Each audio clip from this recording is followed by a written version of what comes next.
Hello friends, फिर से नए टॉपिक में आपका स्वागत है। और आज हम लोग देखेंगे मध्य प्रदेश के वन वन से रिलेटेड जो है एमसीक्यूज डिस्कस करेंगे, जो कि मोस्ट इम्पोर्टेंट्स हैं।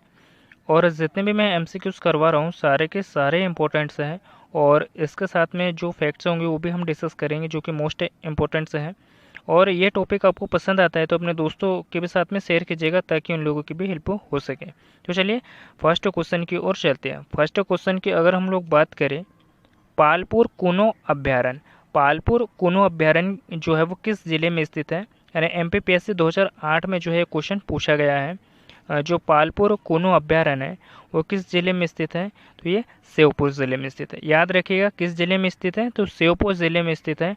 और इसकी अगर हम लोग बात करें तो इसकी जो स्थापना है वो कब की गई थी? तो इसकी जो स्थापना है 1981 में की गई थी, पालपुर कुनो अभ्यारण्य की। तो याद रखिएगा, जो कि मोस्ट इम्पोर्टेंट्स है। और यहाँ पर जो पालपुर कुनो अभ्यारण्य है, यहाँ पे जो बाघ, तेंदुआ, चीतल, सांभर और नीलगाय जो आदि है, मतलब जो है जानवर यहाँ पे पाए जाते हैं। कहाँ पे? पालपुर कुनो अभ्यारण्य में।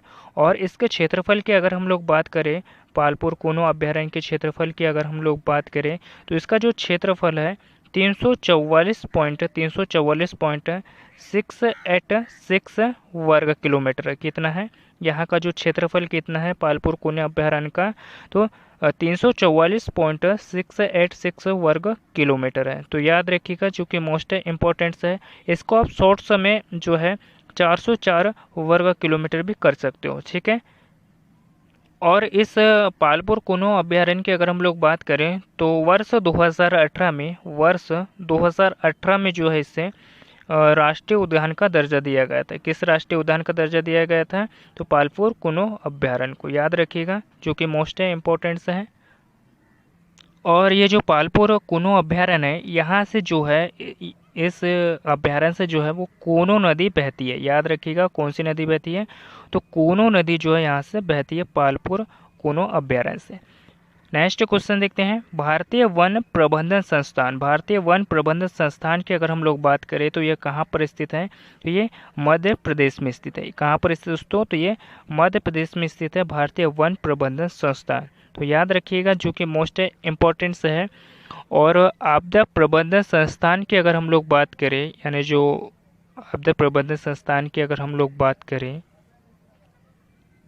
और राज्य के जो आपदा प्रबंधन संस्थान है, यानी यहाँ का जो आपदा प्रबंधन संस्थान जो है, आपदा प्रबंधन संस्थान जो है, इसके बारे में अगर हम डिस्कस करें तो इसकी जो स्थापना है, यानी जो आपदा प्रबंधन जो इसकी मतलब इसकी जो स्थापना है, यानी जो इसका गठन है 1987 में किया गया है दोस्तों। कहाँ पर किया गया है?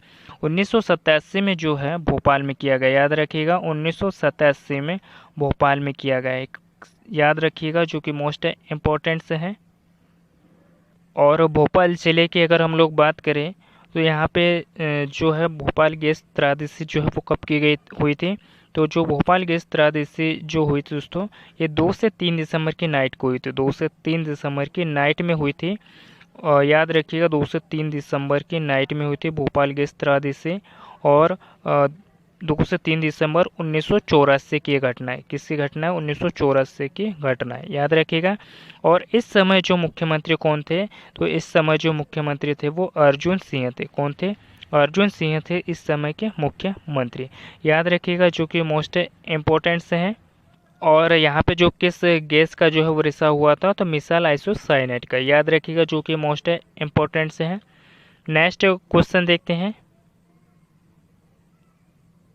नेक्स्ट क्वेश्चन की अगर हम लोग बात करें, यानी थर्ड क्वेश्चन की अगर हम लोग बात करें, मध्य प्रदेश का लगभग कितना भाग वनाक्षित है? यानी जो मध्य प्रदेश का कितना भाग जो है वनाक्षित है?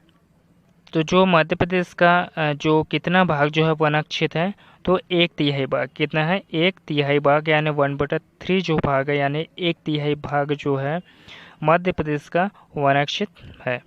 नेक्स्ट क्वेश्चन देखते हैं, अभ्यारण्य तथा राष्ट्रीय उद्यानों के अंतर्गत वन क्षेत्र राज्य कुल वन क्षेत्र का जो है वो कितना परसेंट है? तो राज्य के जो कुल वन क्षेत्र का जो है 11.4% है। याद रखिएगा कितना परसेंट है? तो लगभग 11.4% है। तो हमारा जो राइट ऑप्शन है वो क्या हो जाएगा? तो हमारा जो राइट ऑप्शन है वो बी हो जाएगा। ठीक है, नेक्स्ट क्वेश्चन देखते हैं। नेक्स्ट क्वेश्चन की अगर हम लोग बात करें 5 क्वेश्चन, भारतीय वन अनुसंधान संस्थान, भारतीय वन अनुसंधान संस्थान की क्षेत्रीय अनुसंधान शाखा मध्य प्रदेश के किस जिले में स्थित है? एमपीपीएससी 2016 में ये क्वेश्चन पूछा गया था कि भारतीय वन अनुसंधान संस्थान की जो क्षेत्रीय अनुसंधान की जो शाखा है वो मध्य प्रदेश के किस जिले में स्थित है? तो मध्य प्रदेश की अगर हम लोग बात करें तो किस जिले में स्थित है? तो ये जबलपुर में स्थित है। याद रखिएगा, जो कि मोस्ट इम्पोर्टेंट से है। और जबलपुर की अगर हम लोग बात कर रहे हैं दोस्तों, तो यहाँ पे जो बरगी परियोजना है, यहाँ पे जबलपुर में जो है बरगी परियोजना स्थित है। याद रखिएगा, जबलपुर में अगर हम लोग बात करें जबलपुर की, तो यहाँ पे जो है बरगी परियोजना स्थित है। और मोती महल भी जो है जबलपुर में स्थित है। याद रखिएगा, मोती महल भी स्थित है। और जबलपुर का जो नाम है वो जबाली ऋषि के नाम पे पड़ा हुआ है। और जबलपुर में जो है ट्रांसफार्मर उद्योग भी जो है वो जबलपुर में स्थित है। तो ये भी मोस्ट इम्पोर्टेंट है, आप लोग याद रखिएगा। और जबलपुर की अगर हम लोग बात कर रहे हैं तो जबलपुर में बेड़ाघाट जलप्रपात जो कि किस नदी पर स्थित है तो ये नर्मदा नदी पर स्थित है। बेड़ाघाट जलप्रपात जो कि नर्मदा नदी पर स्थित है जबलपुर में। याद रखिएगा, जो कि मोस्ट इम्पोर्टेंट से हैं। नेक्स्ट देखते हैं भोपाल। भोपाल की अगर हम लोग बात करें, यानी जो भोपाल की अगर हम लोग बात करें तो भोपाल में जो है जरई कड़े जो है भोपाल में, जो कि एक प्रकार की नक्काशी है, यानी उद्योग है। इसे जो है जरई कड़े को जो है जरई कड़े को जो है एक ज़िला और एक उत्पाद के तहत शामिल किया गया है। याद रखिएगा, एक उत्पाद के तहत शामिल किया गया है, जो कि मोस्ट इम्पोर्टेंट से है। और भोपाल शहर में जो है बड़ा तालाब भी स्थित है। और भोपाल को जो है झीलों का शहर भी कहा जाता है। और भोपाल से कुछ दूरी पर जो है भोपाल ज़िले में भोजपुर मंदिर स्थित है। भोजपुर मंदिर स्थित है। याद रखिएगा, कौन सा मंदिर है? भोजपुर मंदिर स्थित है भोपाल ज़िले में। और इसे जो भोजपुर मंदिर है ये शिव जी के लिए फेमस है।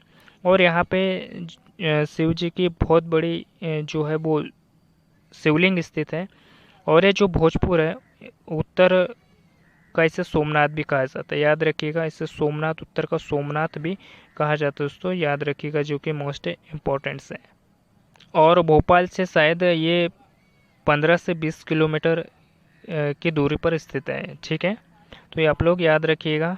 आपको इतना याद रखने की ज़रूरत नहीं है, सिर्फ इतना याद रखिएगा आप लोग कि जो भोजपुर मंदिर है इसे सोमनाथ भी कहा जाता है। याद रखिएगा, जो कि मोस्ट इम्पोर्टेंट्स है। और यहाँ पे जो ज्योतिर्लिंग है, मतलब सॉरी, यहाँ पे जो शिवलिंग है वो सबसे ऊंची, यानी जो भारत की सबसे ऊंची जो शिवलिंग है वो यहाँ पर स्थित है। तो ये भी याद रखिएगा, चूँकि मोस्ट इम्पोर्टेंट है। और जो भोजपुर है, भोजपुर की अगर हम लोग बात करें, यूनेस्को की अस्थायी सूची में जो है इसे शामिल किया गया भोजपुर को। तो याद रखिएगा, जो कि मोस्ट इम्पोर्टेंट है। और बैतूल ज़िले की अगर हम लोग बात करें तो बैतूल ज़िले के मुल्ताई तहसील से जो है वो ताप्ती नदी का उद्गम स्थल हुआ है। ठीक है, याद रखिएगा।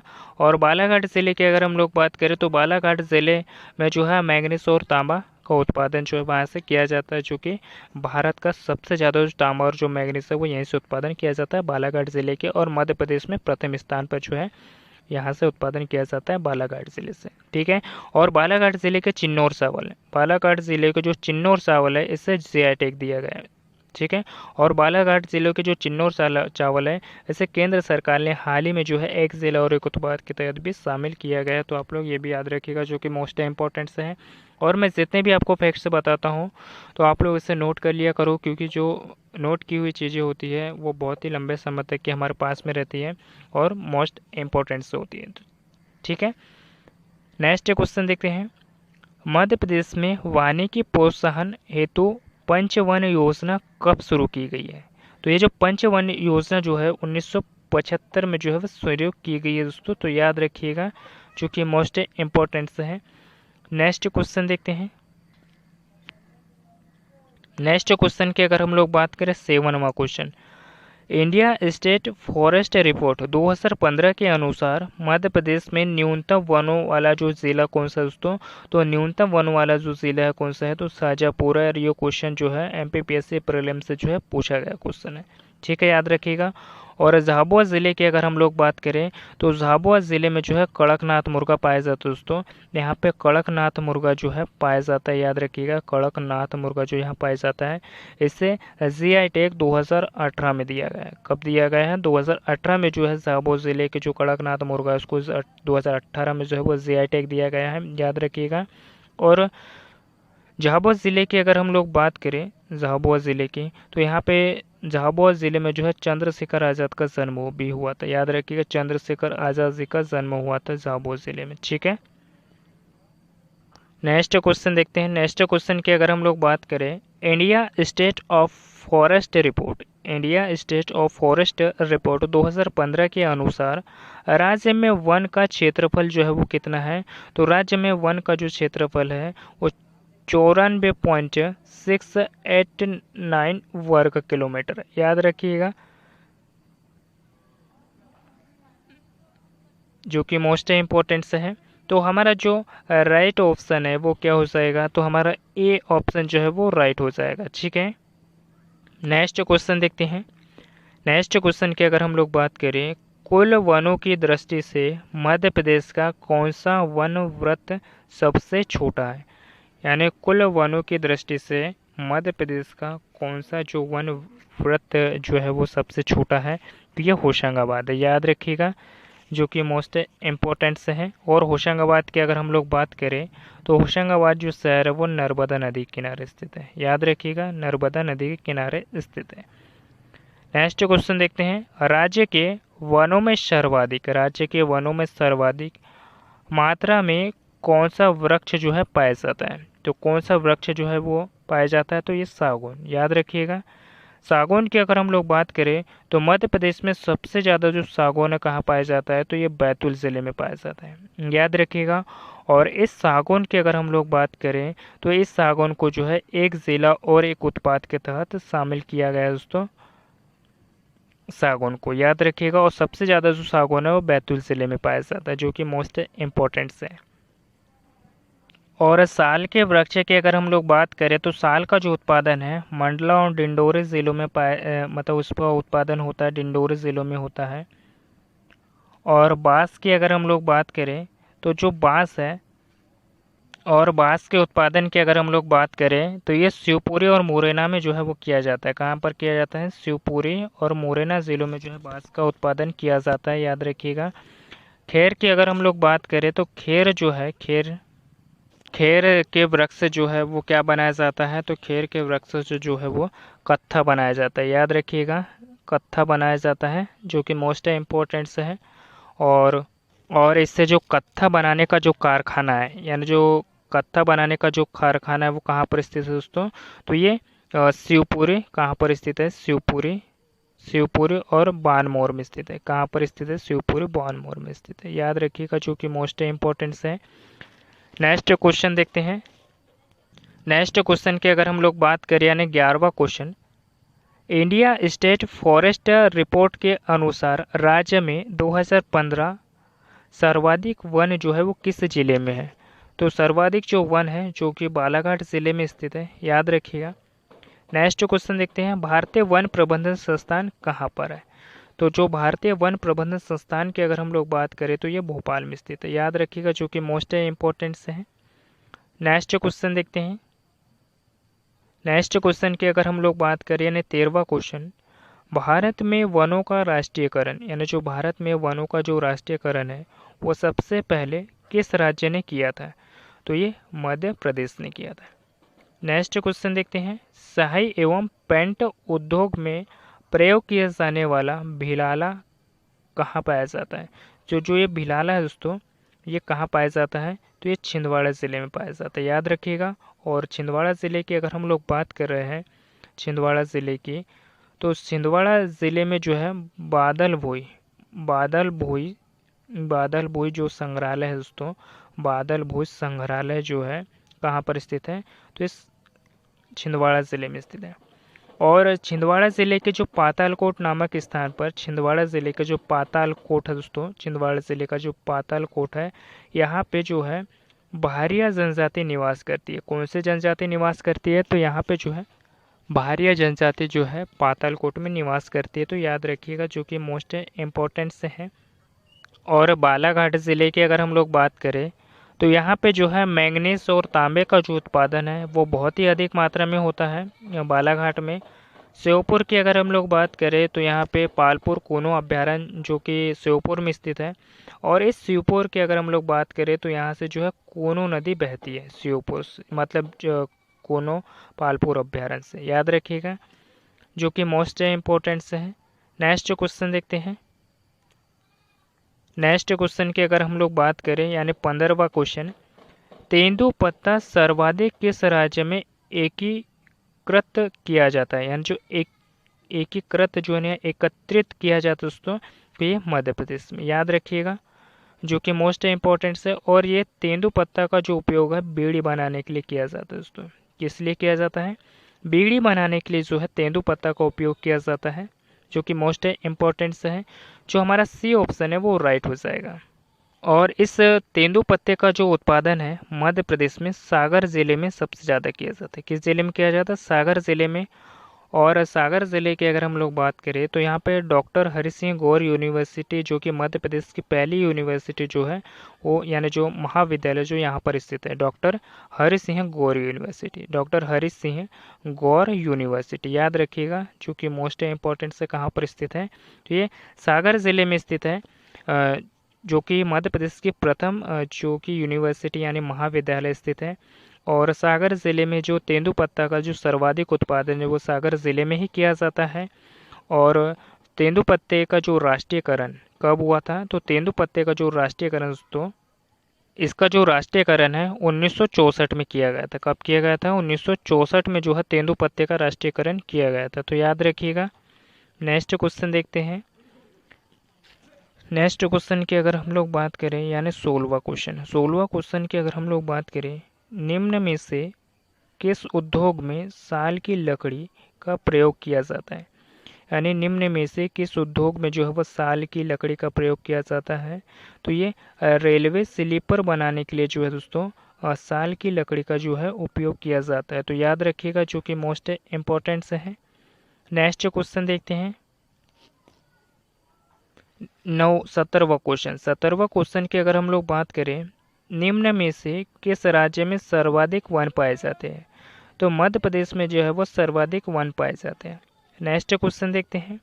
राज्य के भौगोलिक क्षेत्र के कितने प्रतिशत क्षेत्रफल पर जो है वो वन पाया जाता है? तो राज्य के औद्योगिक यानी जो भौगोलिक क्षेत्र पर जो है वो कितने परसेंट वन पाया जाता है? तो 3.7% जो है वो वन पाया जाता है, याद रखिएगा। और अगर हम लोग बात करें जो है यानी वन क्षेत्र पर जो है कितना परसेंट जो है वन पाया जाता है मध्य प्रदेश के? तो 3.7% पाया जाता है।